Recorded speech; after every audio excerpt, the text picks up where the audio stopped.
আসসালামু আলাইকুম দর্শক, আমন্ত্রণ জানাচ্ছি জাগো টিভিতে। শুরুতেই যাই দেব সংবাদ শিরোনাম। 50 মুখে পা কাটতে যাচ্ছিল বার্সেলোনা, তবে ওলমোর গোলে কষ্টার্জিত জয়ে লা লিগার শীর্ষস্থান ধরে রাখে হ্যান্সি ফ্লিকের শিষ্যরা। শেষ মুহূর্তের গোল এমি মার্তিনেজের অ্যাস্টন ভিলাকে হারালো গার্দিওলার ম্যান সিটি। চির প্রতিদ্বন্দ্বী বার্সেলোনাকে হুঁশিয়ারি আনচেলত্তি, তাদের হারিয়ে জোড়া শিরোপা জিততে চান রিয়াল কোচ। চ্যাম্পিয়ন্স লিগের নতুন ভূমিকায় বেকহাম, সঙ্গে টম ক্রুজ সহ আরো যারা। শুনছিলেন সংবাদ শিরোনাম, এবারে বিস্তারিত। ওলমোর গোলে কষ্টার্জিত জয়ে লা লিগার শীর্ষস্থান ধরে রাখলো বার্সেলোনা। রবার্ট লেভানডফস্কি, রাফিনিয়ার মতো অনেকেই নেই, সামনে বেশ কদিনের জন্য জটিল সূচি। সে কারণে প্রথম একাদশে রাখা হয়নি বেশ কিছু পরিচিত মুখকে। আগের ম্যাচ থেকে এদিনের খেলায় ছিল 7 বদল। বার্সেলোনার খেলায় তার ছাপও পড়েছে, তবে শটের দিক থেকে লা লিগার প্রতিপক্ষের উপর আক্রমণের নতুন রেকর্ড করেছে গত রাতের ম্যাচে। মায়োর্কার বিপক্ষে 40টি শট নিয়েছে দলটা, তবে হ্যান্সি ফ্লিকের দলের দুর্ভাগ্যই বলতে হয়। 40 শট নিলেও গোল পেয়েছে মোট 1টি। সেটাই অবশ্য তাদের জয়ের জন্য যথেষ্ট ছিল টেবিলের 7ম স্থানে থাকা দলের বিপক্ষে। এই জয়ের পর মাদ্রিদে যে ফের 7 পয়েন্ট এগিয়ে গেছে বার্সেলোনা, তবে রিয়াল মাদ্রিদের এখন পর্যন্ত 1 ম্যাচ কম খেলেছে। মায়োর্কার বিপক্ষে বার্সেলোনা 1-0 গোলে জয় পেল। পুরোটা সময় জুড়ে দেখিয়েছে একচ্ছত্র দাপট। 78% সময় বল দখলে রেখে গোলের জন্য 40 শট নেয় বার্সেলোনা। 13টি ছিল লক্ষ্যে। মায়োর্কা অবশ্য স্রোতের বিপরীতে একটা গোল পেয়েছে 45 মিনিটে, সেটা বাতিল হয়েছে অফসাইডের কারণে। মায়োর্কা গোলরক্ষক লিউরমান প্রথমার্ধে অন্তত 4টি গোল ঠেকিয়ে দলকে ম্যাচে রেখেছিলেন। এর মাঝে কেবল 41তম মিনিটে 15 সেকেন্ডের মধ্যে বার্সেলোনার 4টি শট ঠেকিয়ে দেয় মায়োর্কা। 2টি সেভ করেন গোলরক্ষক, বাকি 2টি ব্লক ছিল 2 ডিফেন্ডারের সুবাদে। দ্বিতীয়ার্ধের প্রথম মিনিটে অবশ্যই স্কোর শিট আসে পরিবর্তন। বিরতির পর নিজেদের প্রথম আক্রমণে এগিয়ে যায় স্বাগতিকদের বার্সা। এরিক গার্সিয়ার কাছ থেকে ডি বক্সের বল পান ড্যানি ওলমো, আর আড়ি শটে জাল খুঁজে নেন স্প্যানিশ মিডফিল্ডার ওলমো। শেষ পর্যন্ত এই গোলের উপর ভর করেই জয় নিয়ে মাঠ ছাড়ে বার্সেলোনা। এই ম্যাচের পর 33 ম্যাচে 24 জয় ও 4 ড্রয়ে বার্সেলোনার পয়েন্ট 76। 23 ম্যাচে রিয়ালের পয়েন্ট 79 আর 33 ম্যাচে 44 পয়েন্ট নিয়ে সাথে আছে মায়োর্কা। শেষ মুহূর্তের গোল এমি মার্তিনেজের অ্যাস্টন ভিলাকে হারালো গার্দিওলার ম্যান সিটি। 94 মিনিট পর্যন্ত স্কোর লাইন সমান 1-1। এরপরই অবিশ্বাস্য গোল ম্যানচেস্টার সিটির ম্যাথিউস নুনেজের। পর্তুগাল তারকার গোলে অ্যাস্টন ভিলাকে স্তব্ধ করে ইংলিশ প্রিমিয়ার লিগে গুরুত্বপূর্ণ 2-1 ব্যবধানে জয় নিশ্চিত করেছে ম্যান সিটি। এতে আগামী মৌসুমে চ্যাম্পিয়ন্স লিগে খেলার দৌড়ে আরও এগিয়ে গেল পেপ গার্দিওলার দল। রাতে ঘরের মাঠে ইতিহাদ স্টেডিয়ামে ম্যাচের 7ম মিনিটে এগিয়ে যায় স্বাগতিক সিটি। ওভার মারমোস ভিলার রাইট ব্যাক মার্টি ক্যাশকে পেছনে ফেলে দেন এগিয়ে আসা বার্নার্দো সিলভার উদ্দেশ্যে। বল পেয়ে শট নেন সিলভা। ভিলা গোলকিপার এমিলিয়ানো মার্টিনেজের বল স্পর্শ করলেও সেটা জালে ঠুকতে বাধা দিতে পারেনি। 18 মিনিটে পেনাল্টি থেকে গোল করে ভিলাকে সমতায় ফেরান জ্যাশফোর্ড। ডি বক্সের ভেতর ম্যান সিটির রুবেন দিয়াজ পেছন থেকে ভিলার জ্যাকব মার্সিকে ডান পা দিয়ে ক্লিক করেন, ফলে পেনাল্টির বাঁশি বাজান রেফারি। জ্যাশফোর্ড ধীরস্থিরভাবে গোলকিপার স্টেফান ওর্তেগাকে বোকা বানান। বলের উল্টো দিকে ঝাঁপ দিয়েছে ওর্তেগা। ম্যাচ জুড়ে ভিলার 7টি শটের বিপরীতে 14টি শট নেয় সিটি। 94 মিনিটে জেরেমি ডোকু বা দিক থেকে বল নিয়ে এগিয়ে যায়, ব্যাক পোস্টে থাকা নুনেসের উদ্দেশ্যে বল বাড়ান। সেখান থেকে শট করে নুনেস দলের জয় নিশ্চিত করেন। ম্যাচ শেষে স্কাই স্পোর্টসকে নুনেস বলেন, খুবই গুরুত্বপূর্ণ, খুব কঠিন একটা ম্যাচ ছিল, কঠিন প্রতিপক্ষ। আমরা জানতাম জিততে হবে, সেই মানসিকতা নিয়ে এসেছিলাম এবং সেটাই হয়েছে। Perfect timing.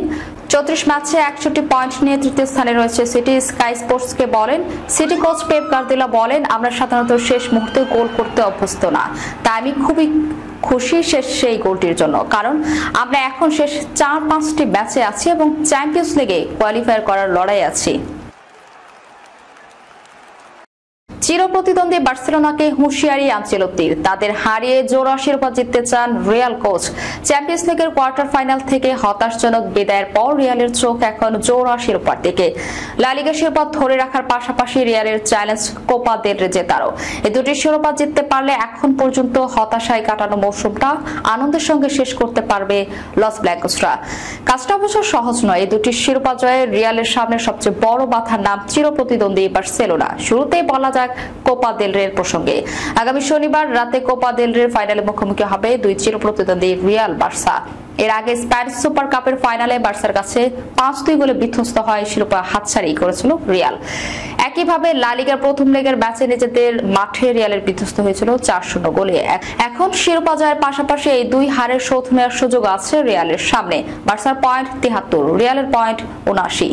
4 পয়েন্ট পিছিয়ে থাকলেও লিগ শিরোপা ধরে রাখার সুযোগ আছে রিয়ালের। বাকি 6 ম্যাচে 4 পয়েন্টের ব্যবধান দূর করতে পারলেই হবে। এমন পরিস্থিতিতে রিয়ালের জন্য বাঁচা মরার ম্যাচ হয়ে উঠতে পারে 11 মের ফিরতি লেগের এই ক্লাসিকোতে। সেই ম্যাচে বার্সাকে হারাতে পারলে 3 পয়েন্টের ব্যবধান ঘোচানোর পাশাপাশি মানসিকভাবে হ্যান্সি ফ্লিকের দলকে ধাক্কা দিতে পারবে রিয়াল, যা মাদ্রিদিস্তার বাকি কাজকে সহজ করে দিতে পারে। যদি প্রথম লেগে বড় ব্যবধানে জয়ের কারণে বার্সা এখন সব দিক থেকে এগিয়ে। চূড়ান্ত ফল অবশ্য ফল যাই হোক, রিয়ালের চোখ এখন বার্সাকে হারানোর। জোড়া শিরোপা জিততে হলে অন্তত এই কাজটি তাদের করতেই হবে। রিয়াল কোচ আনচেলত্তি বলেছেন, ক্লাব বিশ্বকাপকে পাশে সরিয়ে রেখে বলছি, আমাদের অন্য যে দুটি শিরোপা জেতার সম্ভাবনা আছে দুটি বার্সেলোনাকে হারিয়ে জিততে হবে। শুধু এই বিষয়টা নিয়ে এখন আমাদের কোনো সংশয় নেই। আমরা আত্মবিশ্বাসী যে সেটা দেখাতে পারবো। এই ম্যাচের আগে সুখবর দিয়েছে আনচেলত্তি। চোট কাটিয়ে শনিবার ফাইনালে এমবাপ্পে ফিরবেন বলে জানিয়েছে ইতালিয়ান কোচ। এদিকে ডেভিড বেকহাম মাঠের ফুটবল ছেড়েছেন আরো আগে, তবে খেলা ছাড়লেও ফুটবল থেকে কখনোই দূরে সরে যাননি ইংলিশ কিংবদন্তি। ইন্টার মায়ামির মালিকানা নিয়ে ফুটবলের সঙ্গে আছেন তিনি। লিওনেল মেসি মায়ামিতে যাওয়ার পেছনেও বড় কারণ বেকহাম। মেসির কারণে এখন নিয়মিত সংবাদের শিরোনাম হতেও দেখা যায় বেকহামকে।